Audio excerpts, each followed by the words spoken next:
but good morning everybody from Okies Eden. Today's my garden live. Just gonna quick run around and we're gonna go inside and talk. I'm not gonna be able to answer a lot of stuff right now.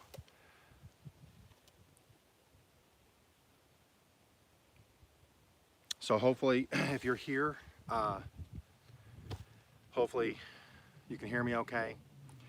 What we're gonna do is we're gonna start in the compost section. Can everybody hear me okay? Can you hear me? Can you guys hear me okay? Okay, so I'm starting here in my compost section. This is on the far corner of my property.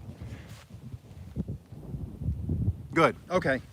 So as you can see, this has been here for about 6 months. And everybody does compost a little bit different. Some dig a hole, dump it in there. Some build a box, throw everything on top and just let it go. Some get those tumblers.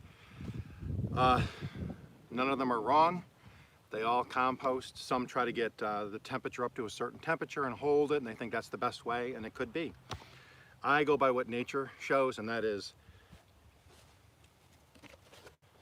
take your compost. I dump it inside my compost bin, just like that. Now I cover it with dirt, and I will water it later. And then a week or two from now, when I have another gallon, I'll dump more on there.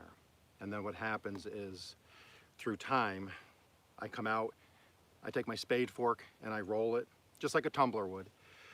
But I learned the old school way from farmers that don't have a lot of money. So you used what you had. I had these buckets on the property. I have plenty of compost, I have plenty of dirt. So going according to like permaculture talks about using what's in your environment. So your leaves from your trees, your grass clippings, all that from here. I'm trying to introduce as few outside things as possible into my garden. With that said, let me grab my shovel real quick.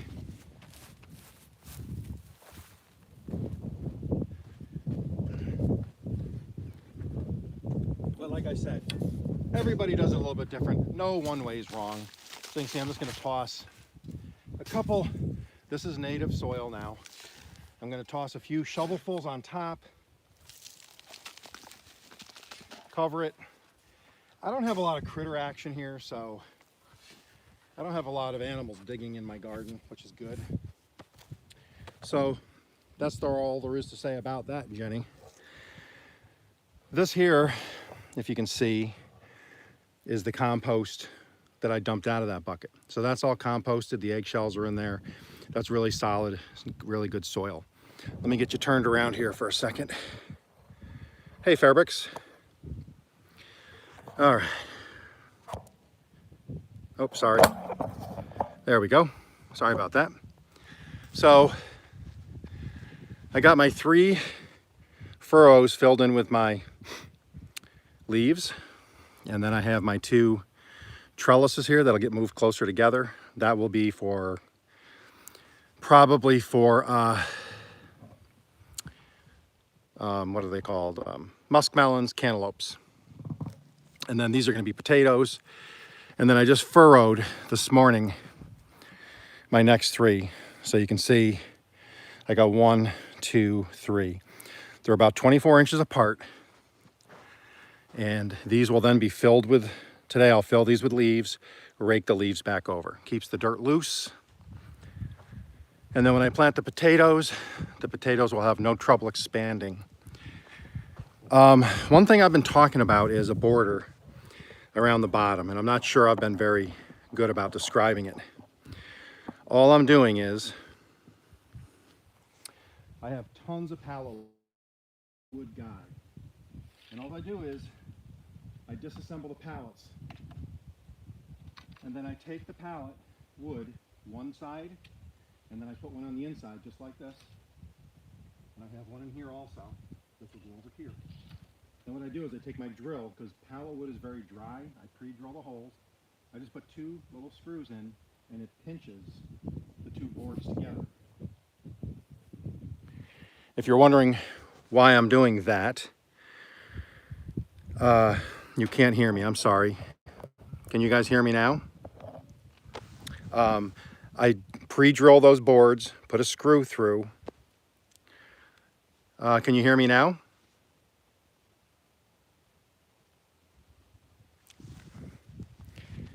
I'm near the phone now. Can you hear me?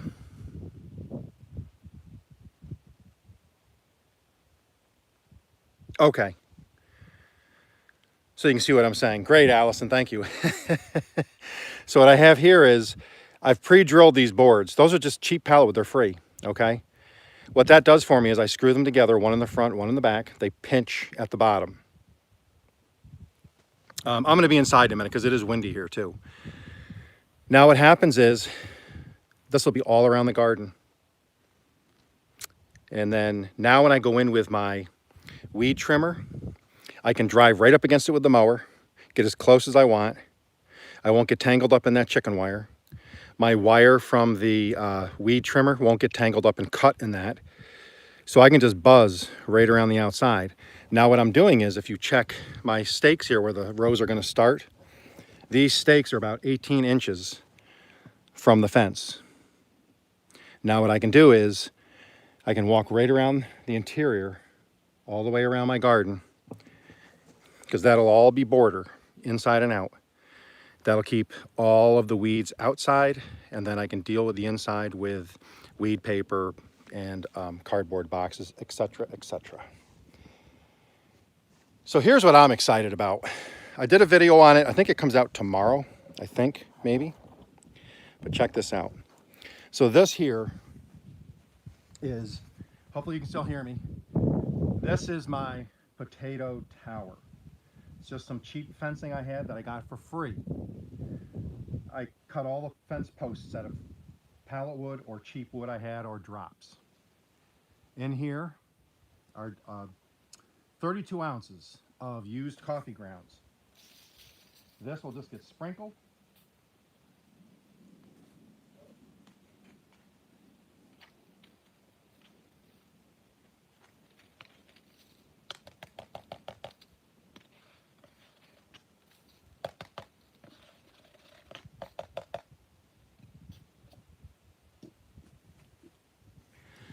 So that there has coffee grounds, leaves, old grass, some dirt mixed in.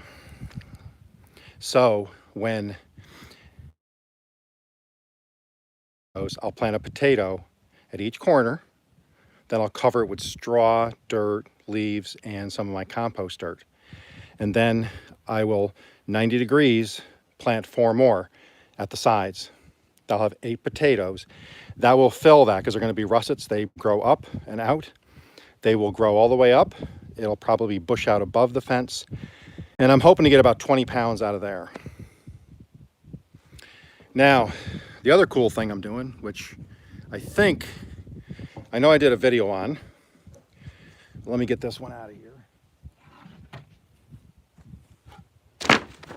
This is my no-till.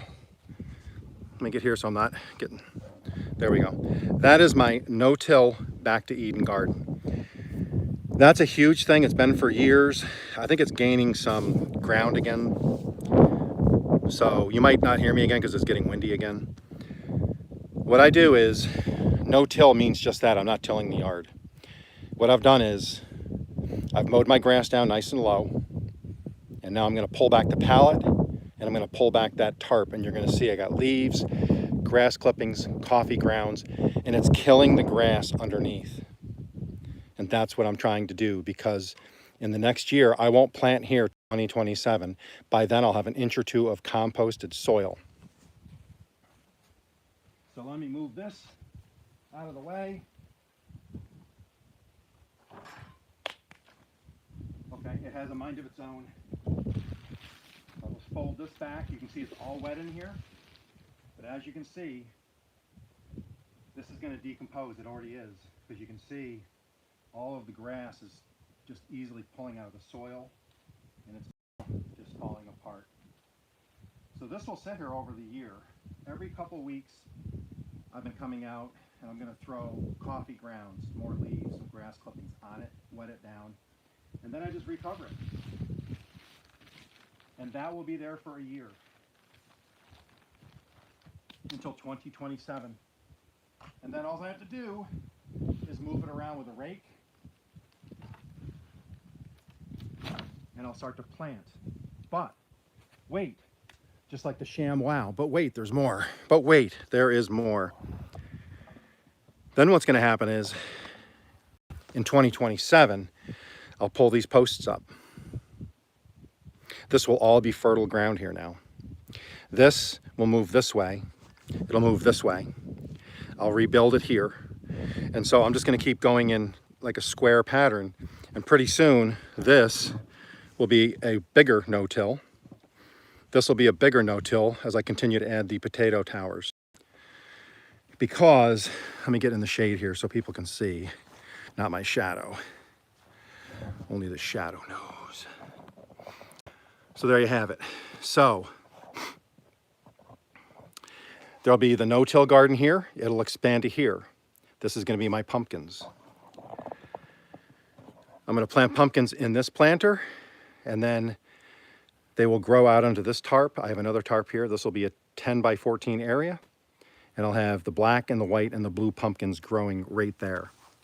I can see them. Right behind me is my kitchen window. I'll be able to look out and see my subscribers, which that's where we're coming to next, the good old subscriber garden. That's what she looks like right now. But unfortunately, because we've had 17-degree weather and 22-degree weather the last couple nights, alas, my volunteer potatoes, they're done. But what I wanted to do was, while we're here, I wanted to see, you probably won't hear me because I'm just going to be digging for a second, but I want you to see this. I've hilled them a couple times. They never got a chance to really grow high and take in a bunch of the sun like they need to, like in summertime. But I'm going to show you. They're brown. They're done. But I'm anxious to see, and I want you guys to see it with me, because I always show my successes, my failures. This I'm not even considering a failure. I was surprised I had potatoes growing into mid-January. So, with that said, when I take the covers off, you'll see what I'm talking about. You can see they're... Let me see if I get it good. You can hear it. They're dead. The wake will be tomorrow afternoon. Funeral's going to be just for family and close friends. But so you can see, same thing. This one here is completely gone. But while we're here, let's see what we got. I'm anxious to see if anything grew. If I get one potato out of this, that's going to be a magical potato. Look at this. So I've been throwing stuff in my soil. When you immediately, even in cold weather, when you start pulling out earthworms, they love the soil. So that's probably, I've thrown in a ton of coffee grounds in here, leaves, and everything else. So those will remain. So there's the one that started it all. And you can see the root system. So that would be the one I tossed out here that grew. So, or at least one of them. So that doesn't bode well for having any potatoes. But we'll keep checking. Okay, oh my goodness. Nope. So, okay. That one, that one did grow. I split with the fork. That one did grow. I don't know if you guys can see those. Those are going to get eaten. That was one of the originals that's rotting.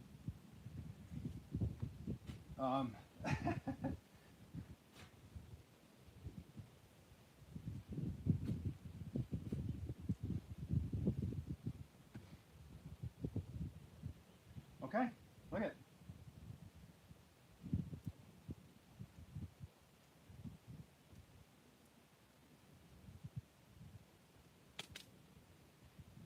another baby one. I hit it with the fork. There's the mother. There's the host. I want to get those earthworms back in there covered. Okay. I'm very pleased with that.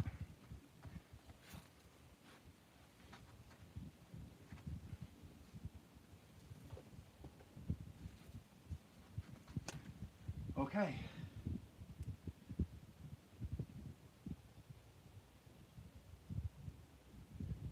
Oh, there's more worms. I want to keep those covered. I do not want the birds getting those. So there was a couple of baby ones. That was the host. I had a baby red there growing, but it's not going to do it. And there's another fresh potato.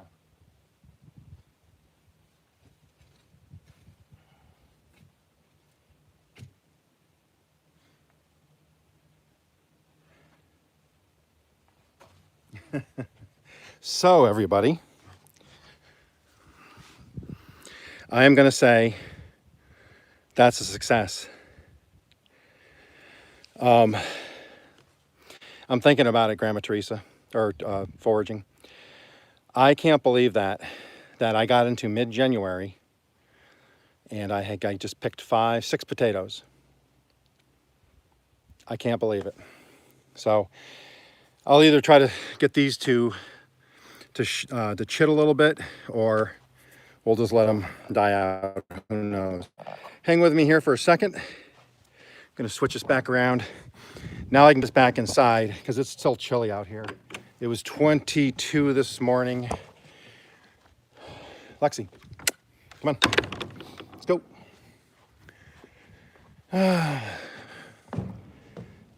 Dog hurt her leg, but she's crazy. She's always jumping around. She's okay.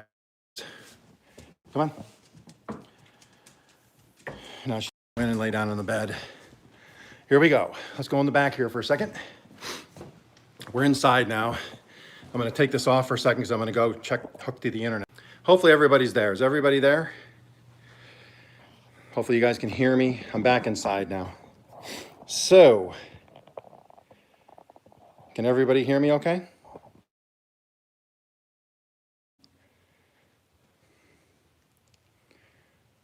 Okay, so you've been here hopefully since the beginning of this when I tore all of that blue material off and that lacing.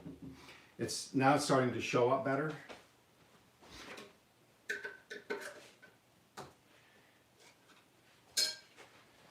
So this has 2 coats of the clear poly on it. It's a surfboard that you can eat charcuterie off of. I still need watch hours. Yes, I'm not there yet. I'm still, as of this morning, down almost 300. And I appreciate you asking, I really do. So here it is. So you can see how shiny it is. I got the above light on. I put 2 coats on it already. I lightly sanded it this morning. I didn't bother to do that on camera. And so now what I'm going to do is, let's get the 3rd coat on this. I only have to do the 3rd coat on the top. So I'm just going to do the 3rd. I don't have to do the edge. The edge has 2 coats. The bottom has a coat. And then this is going to get the 3rd and final coat. You can see the 3rd coat goes on so easy because the wood's been sealed. This wood is at least 50 years old. It was an old piece of furniture. And that's why I had to be delicate with it, because I was worried when I drilled these big holes. These holes are 2 5/8 inches in diameter. And I was worried it would shatter the wood.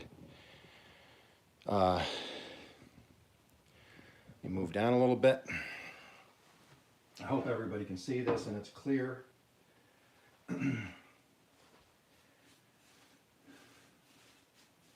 Oh, you know what? I want to show you guys this. My wife surprised me the other day. We've been married over 36 years now. And I'll tell you what, it's been the best, the absolute best 36 years of her life. I mean, she's just fortunate and blessed to have me as a husband. Words can't express. Everybody knows I'm kidding, but let me show you this. So, the ring. We have wedding bands, obviously, our original gold wedding bands from the day we were married. I work with mine all the time. She does too. But I work with shovels and picks and dirt and rocks and, in my spare time, obviously. But mine is worn down to the point where if I even just jokingly pat somebody on the back, it bends because it's worn down so much through the years. So she got these. These are what are they called? It's tungsten. So they're pretty much near unbreakable. You really got to smack them to do. I mean, they'll shatter on you if you hit them hard enough. But she likes purple. So believe it or not, the other day if you've seen it, I've had it on for a while. I like them. She came home. She was, would you wear a purple ring? I said, I don't care. What I said, what kind of ring? She's like, it's our wedding band. Only it's going to be tungsten. And it's going to be purple. I said, yeah, sure, why not? She likes purple, right? You all know. You've watched this. You've seen the kitchen. You've seen the towels, the tea towels. You've seen the cookware. She has to admit she has a problem. She needs to go to counseling, and she probably needs an intervention for her color. But anyways, let me just put this top back on real quick.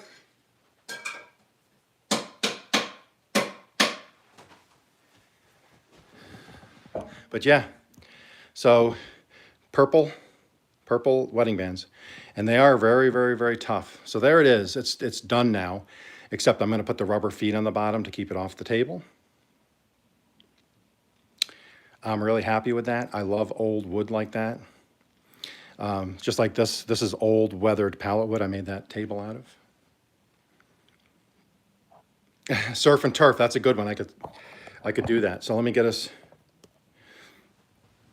turn back around here and get us out here to the table. So now we're back out at the dining room table that we never eat at. Actually, we did eat there last night. I made some barbecue chicken and it was messy. So here we are. Here we are. Boom. Boom shakalaka. Sharp charging. We are charging mode. So everybody knows I've been doing the micro dwarf tomato thing with Carol, Broke but Bountifully Blessed.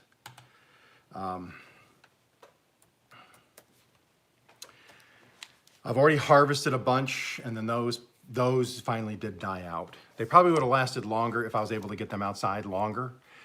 And I've had them under grow lights and stuff, but I did get a dozen tomatoes off, and I'm fine with that. That's the first tomatoes I've ever grown that gave me any kind of a harvest. So I'm excited about that. But let me show you something. Foraging and urban farming sent me, they sent me some seeds, and some of them were turnip seeds. I planted turnip seeds just a week ago. So let me show you this. So there are the tomatoes, and I think if you can look, you'll see that sprout, a sprout in front of me, and then that sprout. So out of the 5, I have 3 up and out, and 1 looks like it's starting to grow. So foraging and urban farming, those seeds, hopefully we'll be able to expand and break out of that when I transplant them. So I'm excited about that. Harvesting turnips this morning. I wish I was harvesting turnips this morning. Okay, so now I'm inside. I'm taking the covers off, because they're growing too tall and they bend inside of here. So those covers are off. And now what I have to do is I got to get them back under the light. And now I have to get the light lower, because keep the light too high, they shoot up without leafing out. They'll just shoot up straight. So I got to get it down lower so they start to, you know, push out with kind of bush out a little bit. So I'm back on. I can see everybody's comments now. I got my computer in front of me. So welcome everybody. Sorry for the choppiness, but I wanted to show people outside what's going on, because, you know, we harvested some potatoes together in mid-January. Who can say that? That does give me some ideas and wheels turning for next year. I do have a couple ideas on growing potatoes more next year.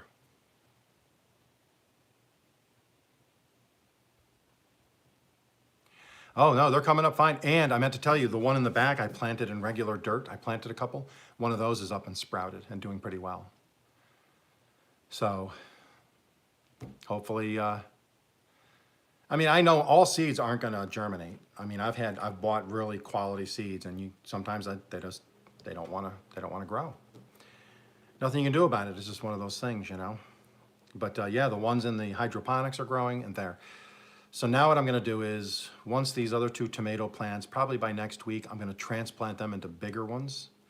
And then I'll have 4 in transplanted planters that will hopefully come to a harvest. And then I will plant the rest of the hydroponic garden with some seedlings for when with seed germination. I'll write that down. Thanks, Chicken Explorers. That's what's good about this community, is everybody has so much different knowledge. They've grown in different zones. They've learned from different people. And nobody knows it all. And if you can feed each other information, that's great. Some salsa, definitely. But once I get those tomatoes transplanted, then I'm gonna get my seedlings going. I'm gonna get a second unit. I wanna get a second hydroponic unit, and or make one. I wanna try making one because I like DIY stuff, and I have stuff and some ideas on how I could make it.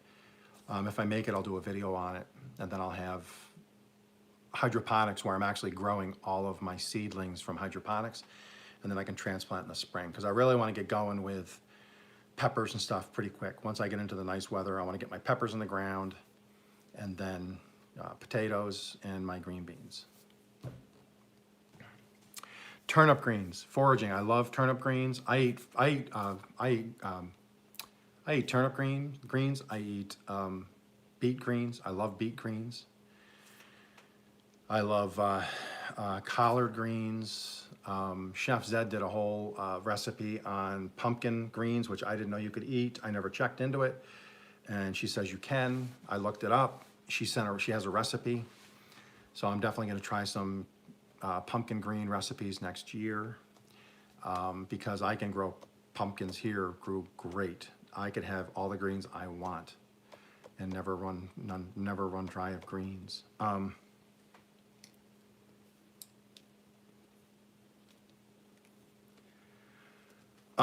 Yes, I have an acre here, and I could get more. I have property around me I can purchase.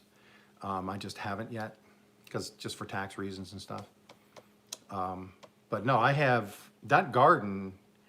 I still have another 50 by 70 portion in front of my house. In back of my house, I have 100 by 200 portion I haven't even touched yet.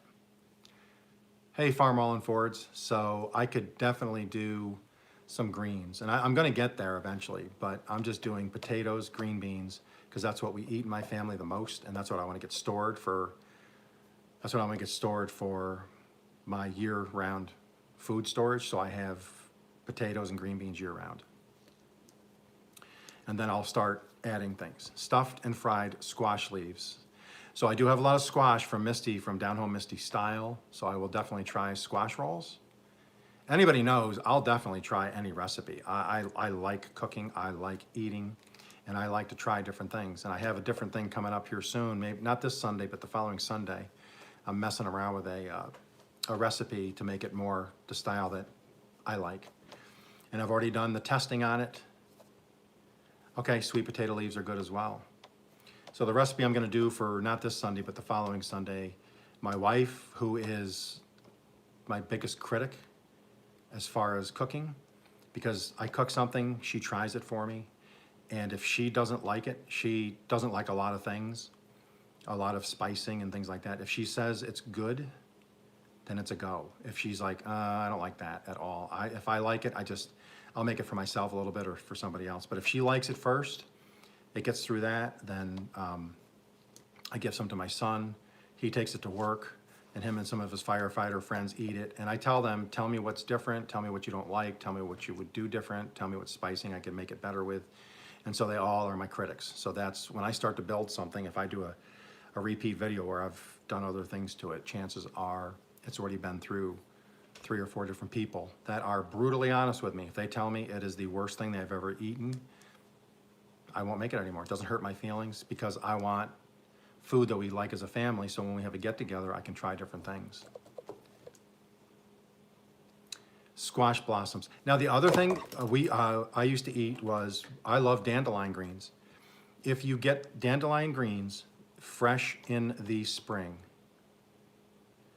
Natty, if you get dandelion greens fresh in the spring and the buds before they turn to flower, the buds are delicious in the salad. We've done that for years. You take your greens, your dandelion greens, and the buds before they flower, put them in your salad as part of your greens. The buds are crunchy. They're really, really good. And if you get the leaves in the spring, they're not bitter. They taste just like any other green. Make sure you wash them really, really well, because animals, if you have dogs running around your property, if you have, I don't eat out of the front here where the thing is, but it's outside where, but we have wild hogs that come through here. We have birds flying over. We have birds in the ground. So you know that there's stuff on the greens. So you gotta make sure you rinse them really well before eating the greens. But yeah, and the natural stuff, because I don't put anything on my lawn. I don't put any commercial, I don't spray anything on I don't even spray like vinegar, Dawn dishwashing liquid and water or whatever on anything. Nothing is sprayed here on my property. If there's bugs, I just kill them, I try to shoo them away or whatever. I don't put down any kind of weed killers, even if it's mild, like they say it doesn't hurt the environment. I don't put any of that down. It's never received any commercial fertilizer. Captain Jack's, well, probably wouldn't make it to the garden. And that's just how I do it. And even when I lived at home, when I was a kid, when we did our gardens at home, we never did. We never, ever, ever used any kind of sprays or nothing. Yeah, and I have a lot of eggshells in the garden too. I must have thousands in there because we go between a dozen, 2 dozen a week of eggs, and then I still have a bunch for my daughter. She gave me 48. We're working down through those. And then all those shells go in the garden. I dry them a little bit, break them all up really good. Some I don't break up a lot. I just crunch them with my hands and throw them out. Some people grind them up. I toss them just the way they are. They'll break down eventually. So was anybody impressed with like I say, any harvest is a good harvest. So I got my 6 potatoes. So mid-January, I harvested 6 potatoes. 50th, there you go. Hey, JC. Go check out JC's post. She did a post kind of shouting out some people, and she shows the poo emoji on the wall behind her. It's hilarious. I love it. I love it. Yeah, Todd, birds. So far, knock on wood, I'm not having any critter issues until hunting season. And the deer know that there's no hunting in here. And they'll come here for their refuge. So they're never in here until hunting season. Then all of a sudden you got hundreds of deer in our area because this couple square mile area is no hunting. because there's a golf course over there. So the deer, man, they come in, and that's what happened.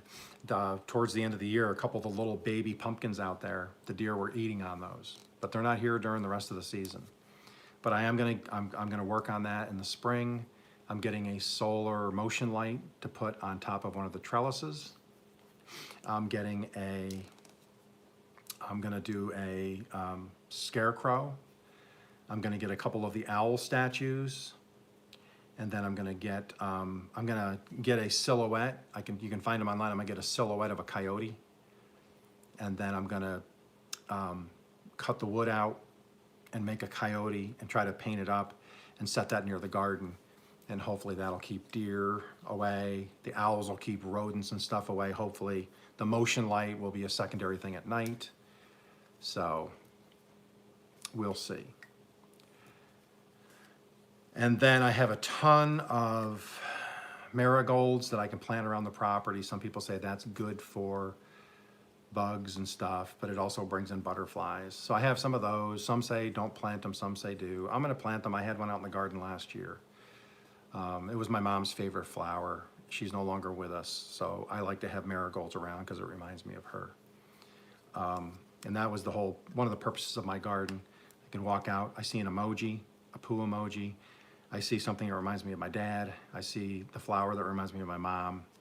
And I spend most of my day out there. So I like to have things that I can look at and think back to my wee younger days when I was nothing but knee-high to a grasshopper. That was a terrible Southern accent. Note to self, I gotta write this down. Note to self, never do a Southern accent, you fool. You're from upstate New York and you still have the stupid accent where you say coffee. There. I won't do that anymore. No more Southern accents. Yeah, it was an accent. Yeah, that's right, Jane. But I made a note to myself. It's now up here. I wrote it down. I'll reread it. I'll write it again. It'll stick. No more Southern accents from me. I'll keep saying coffee and the way I say it and whatever and forget about it and wicked and all that stuff. It's a washer for me. I know washer down here, fire down here in Oklahoma is far, tire is tar. So if you have a tar fire, I know it's a tire fire. You just have to, coffee, that's right. You just have to be able to, speak the language. But I'm a man of the people. Even though I'm so successful on YouTube, that I'm just so huge. My footprint on YouTube is huge. I'm still a man of the people. I like to know how the little people are.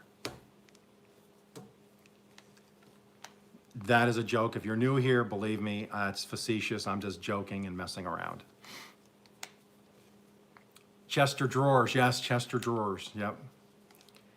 It is funny, when I first moved down here from upstate New York, one of the hardest things was talking to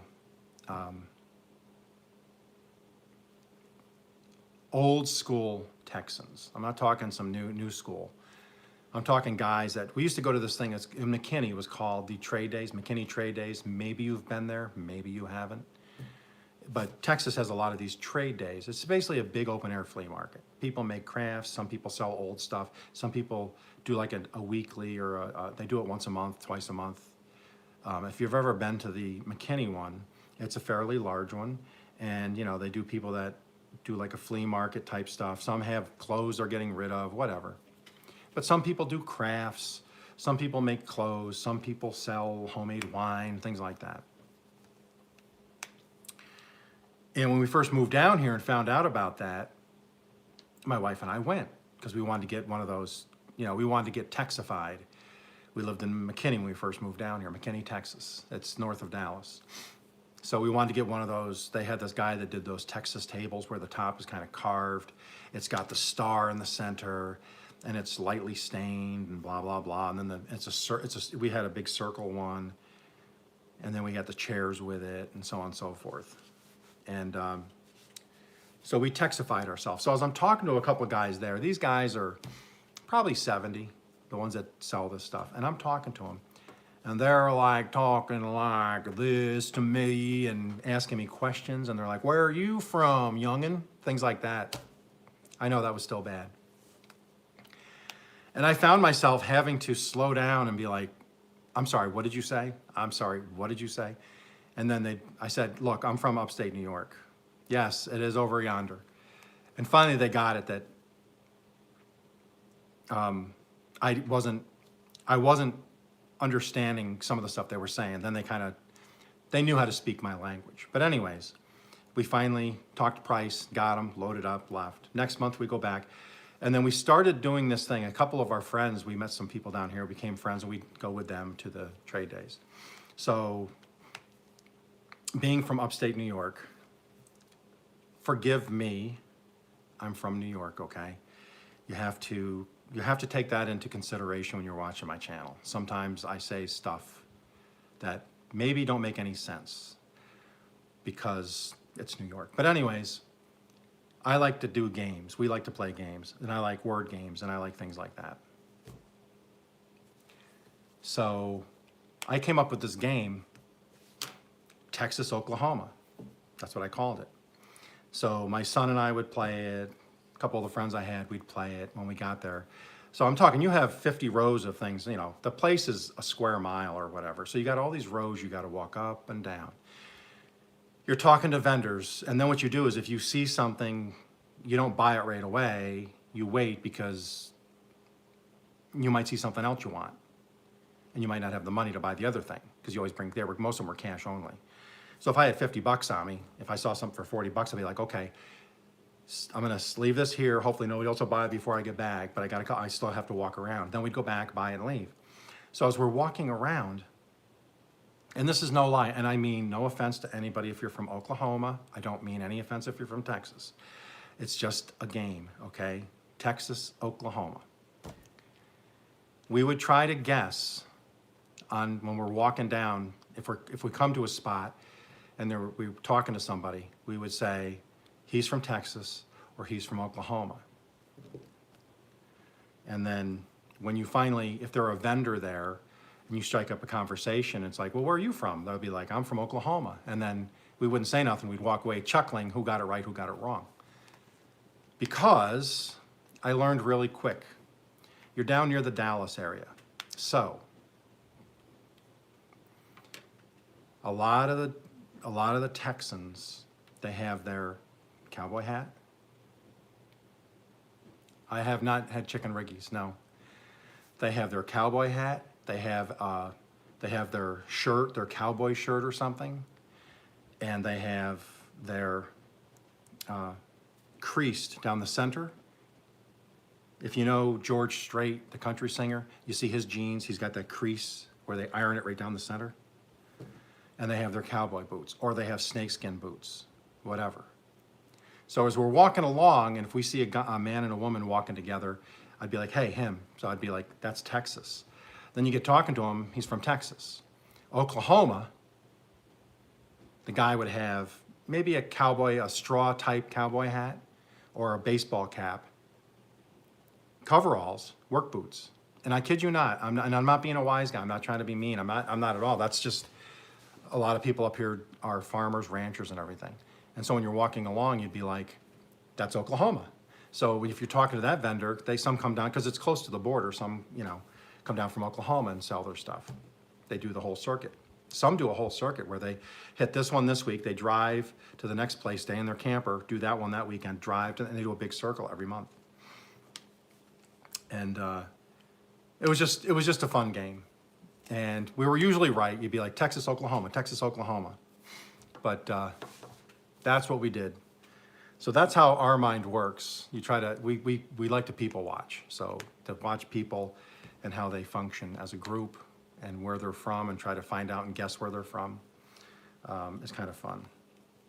That's my story, and I'm sticking to it. That was probably the dumbest story you're going to hear all day. Oh, okay, yeah. I've heard the Ohio, Florida. I've heard that one.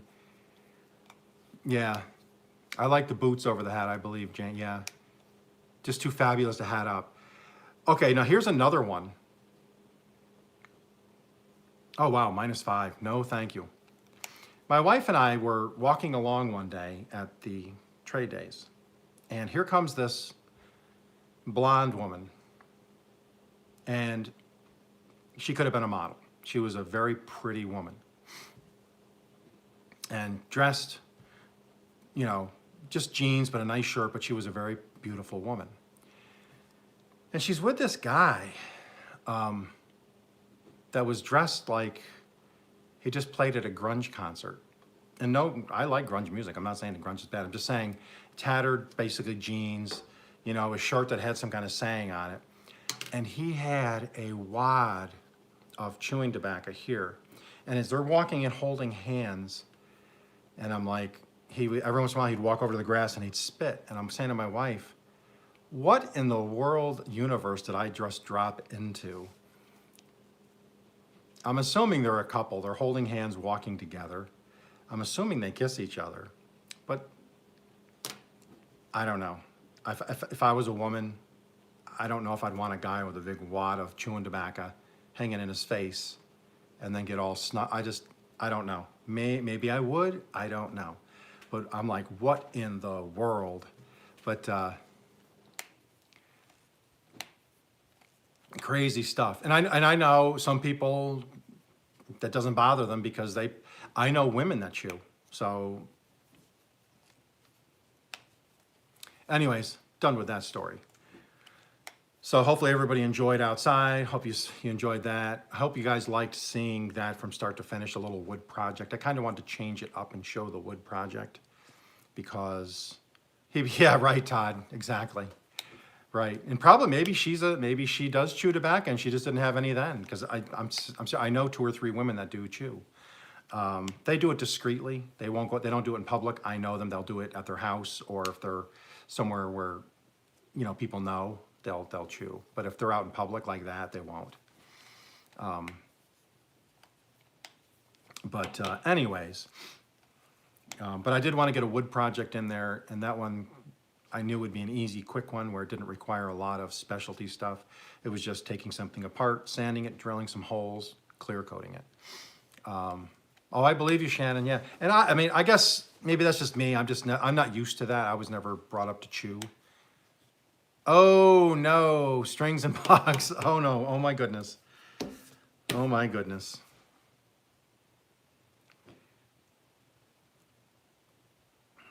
Okay, who wants to hear a joke? It's kind of gross. It's not dirty or nothing. It's just gross. Does anybody want to hear a joke? If you want a joke, it's going to take me about a minute or so. I always found it funny.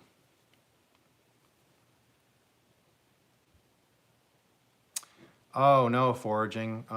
Okay, everybody, please be thinking of foraging and urban farming, please. Her husband has a doctor's appointment today, a scary type of appointment. So please keep him in your thoughts, everybody. Okay. I'm sorry about that, foraging. Please keep us updated as to if he's okay or not. Hopefully he's going to be okay. Joke. Here we go. And it's clean. Okay, it's not a dirty joke. I don't tell dirty jokes on YouTube. I don't tell dirty jokes at all. I got something in my eye here. Anyways. Old man, old woman, husband and wife, a lot of years. They're really old. They go into the restaurant and they sit down. The husband says, we'll take a burger, the fries, and a drink. Waiter goes over, grabs it all, comes back, sets it in front of the man. The man takes the food, drags it in front of him. He starts to eat the burger. Meanwhile, the wife just sits there staring at him calmly. The husband's still eating. The wife's just watching. The waiter is getting a little annoyed, so he walks over and he's like, sir, you got one meal. You're going to sit there and make your wife sit there and watch you eat? That's ridiculous. And she's just like, oh, you know, sir, it's okay. It's okay. We've done this for years. Just don't worry about it. He's like, but ma'am. She's like, no, don't worry about it. He walks away. He goes back to serving people, and he keeps looking over. Now the guy's eating the fries, and he's really enjoying the food, and she's just sitting there watching peacefully and quietly. Okay, have fun getting your daughter. And she's just sitting there with love in her eyes, just watching him enjoying his food. And he's just eating his fries, and he's grinning, and he's so happy. Guy comes back over, the waiter, and he's like, "Sir, can you please just give your wife some food? She's obviously, this is cruelness to sit here and eat in front of your wife when you know she's hungry." She's like, "Oh, no, sir, we're okay, please." He's like, "Well, you better eat something sooner. I'm gonna get angry." He walks away. Guy takes a sip of the drink, and he's all happy. He takes another bite of the burger. Finally, the guy flips out. He comes over and he goes, "Sir, I demand you give your wife some food." And the wife looks at the waiter and goes, "Sir, I'm going to tell you for the last time, we do this all the time. He has the teeth. When he's done chewing and eating, he'll give them to me, and then I'll eat my portion."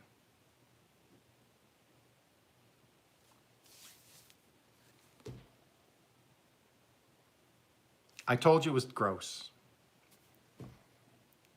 Yeah.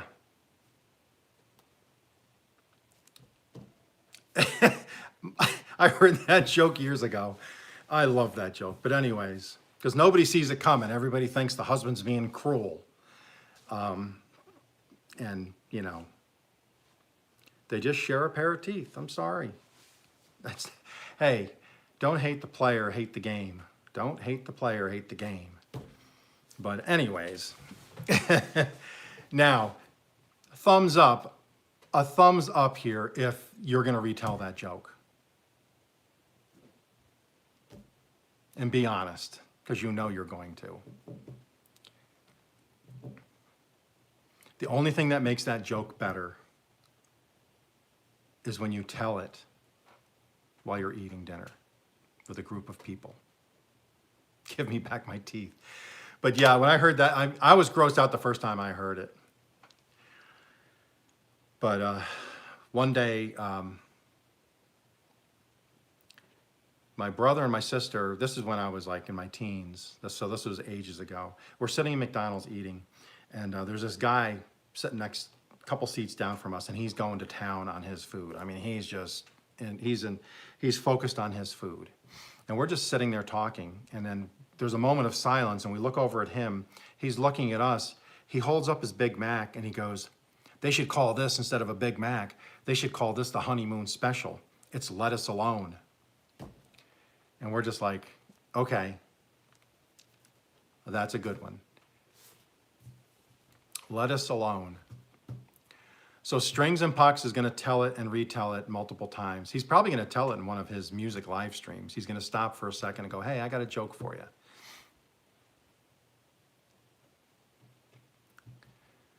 So, I'm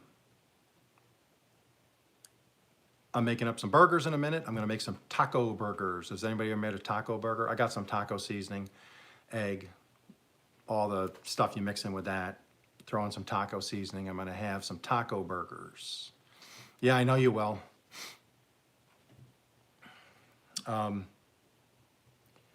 Anybody else having anything special tonight?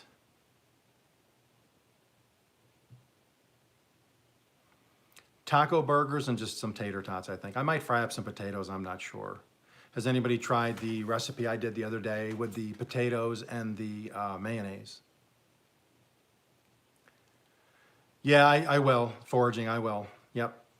Crock pot soup. Yep, Natty's going to do crock pot soup.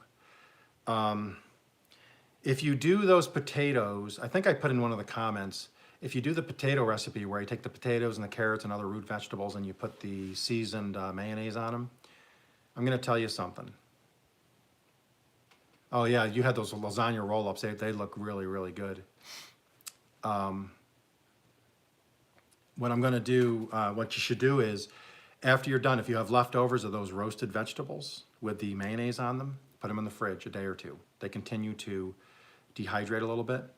Then you put them in the hot oil the one morning. You get your hot oil, maybe a little butter, maybe a little bacon fat in there with it to give some flavor. And you put them in that hot oil, get them sizzling, flip them once. That something about the mayonnaise, it crisps them up. They came out brown, almost like a potato chip texture, but soft on the inside, even softer on the inside, but the crispier outside. They were out of this world. They were better than the original roasting of the vegetables. Frying them the next day were really, really good. Smoked turkey dark meat yesterday. Awesome, brook trout. I got to get my smoker going. I got 2 smokers, and I just haven't been in the mood to smoke lately. I like smoking a brisket. Yeah, that would be Natty. Just so you know, it will get messy, so that the mayonnaise bubbles and stuff, and it could get down inside. So I don't know if you want to put down parchment paper or something. Yeah, the potatoes, they come out great. The mayonnaise was great on them. I got a couple other ideas to try, but I can't wait for turnips when I get my turnips going, and all that stuff is gonna be great. Oh yeah, one of these days, I'm gonna bring my air fryer. I have a Gourmet air fryer, toaster oven, air fryer, does a whole bunch of things. It's the double door where you pull one door and they both open, it's like a restaurant quality. And I use it so much.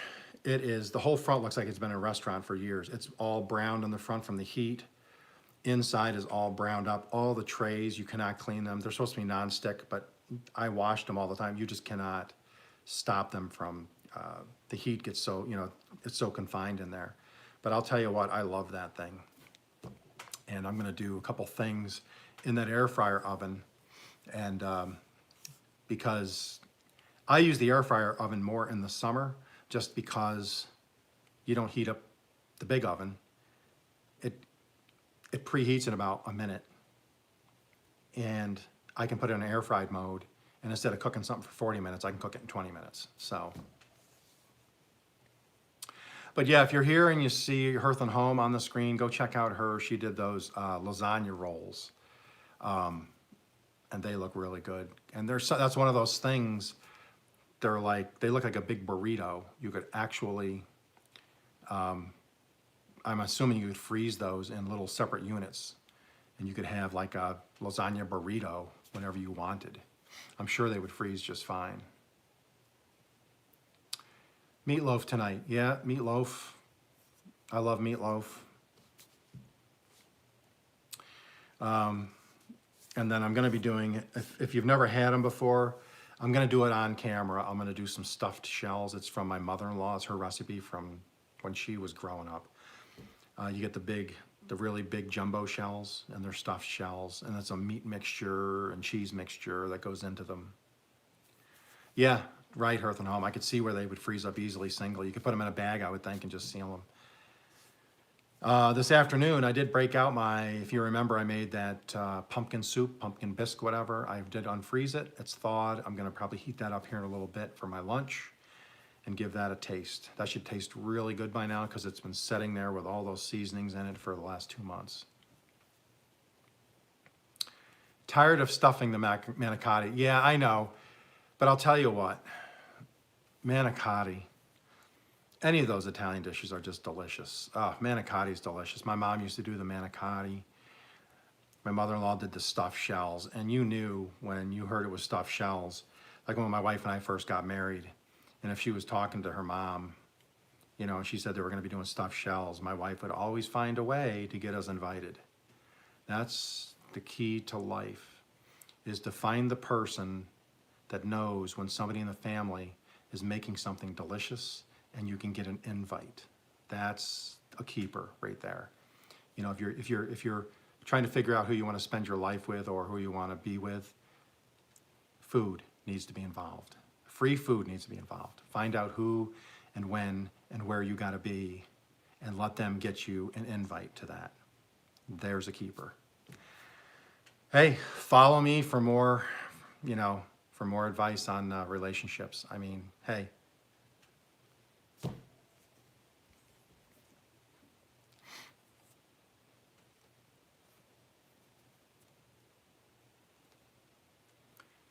Yeah, but foraging, the point being, find somebody else that's a good cook, and kind of, you got to kind of be tactful. Like, We're just gonna, I'm so tired at work here. I just don't feel like cooking tonight. And then they're like, oh, we're having manicotti. Come on over. Okay.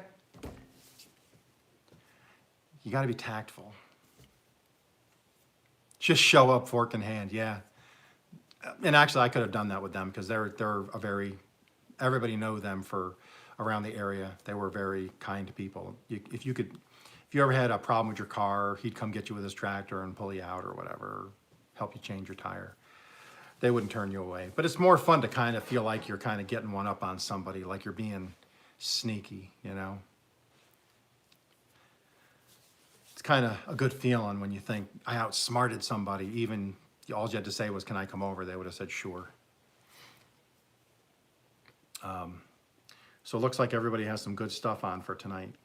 Tuesday, next Tuesday, I'm gonna post the community post tonight, and I'll put a thumbnail in for the live for next Tuesday. I will announce who's gonna be in the live stream on Tuesday. I wanted to have an air of secrecy to it, you know, but I'm excited about it. There you go. There you go, Natty. Put that out like pate or something, and then leave the can kind of in their sight on the counter. So when they start eating it, they realize you gave them dog food. They will not come over.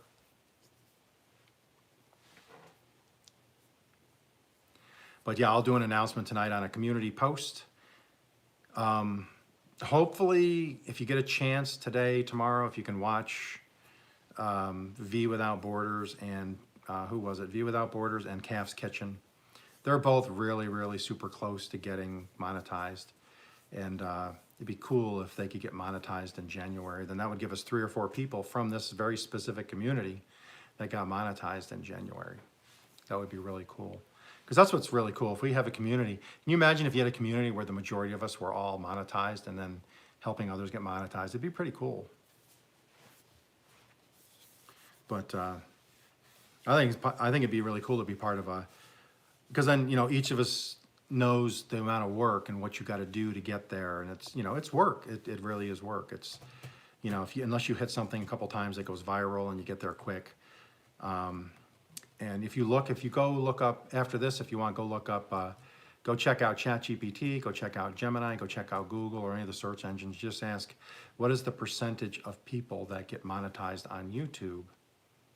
I think you'll be very surprised at how low the percentage actually is for those that get monetized. I was shocked. I thought I looked months ago and it was like 10%.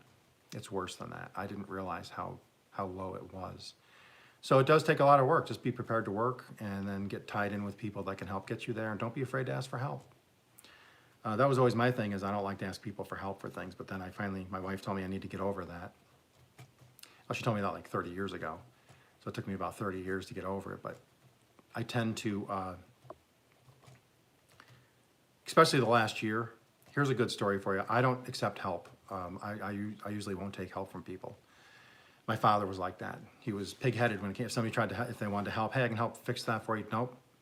Unless he was paying somebody to fix something, nobody came over, and the neighbors didn't help. We had to help. We had to do it ourselves. So I kind of, that did trickle down to me. So I don't, if somebody says, hey, you need help with that, I'll be like, nope. My son's always like, Dad, I can come over and help you with that.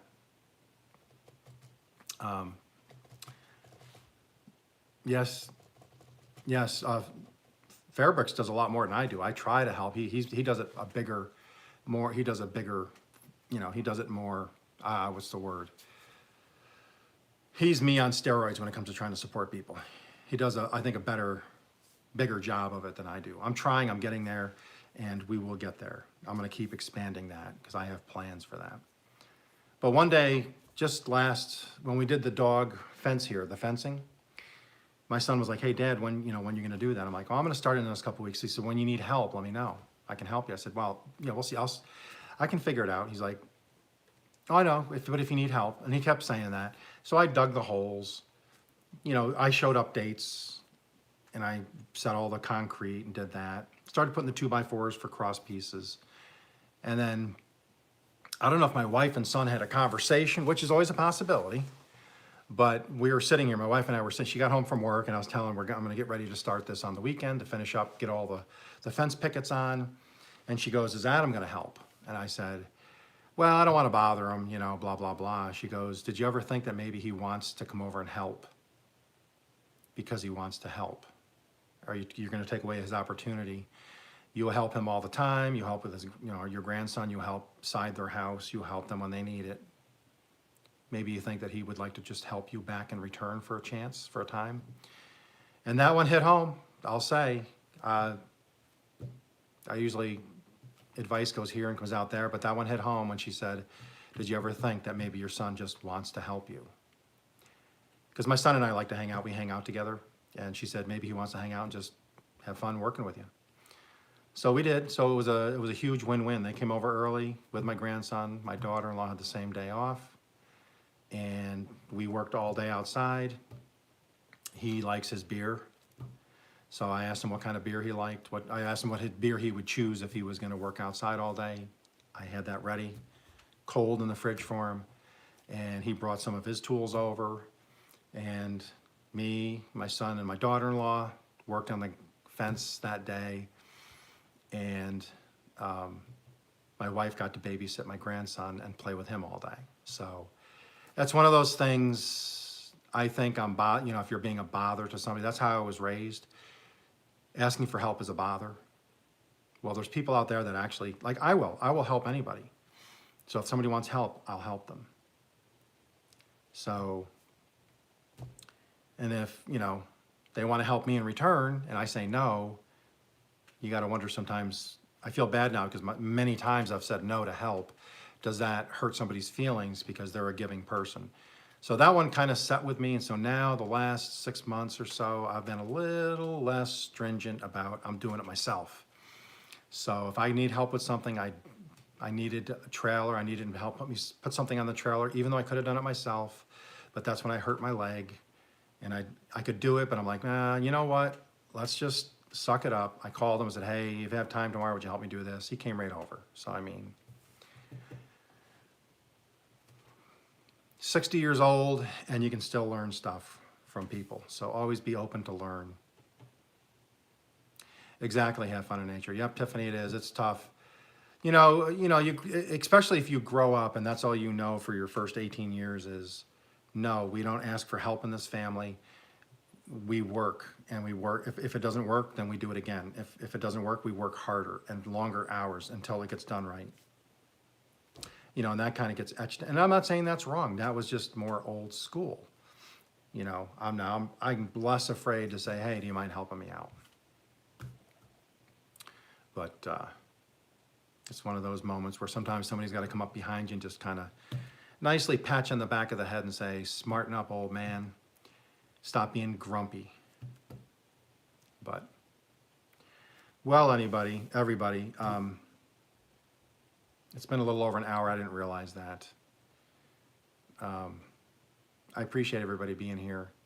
I'm going to announce in a few minutes who's going to be here next Tuesday. I hope that people can be here next week for that. This person is really cool to watch. I really enjoy the channel.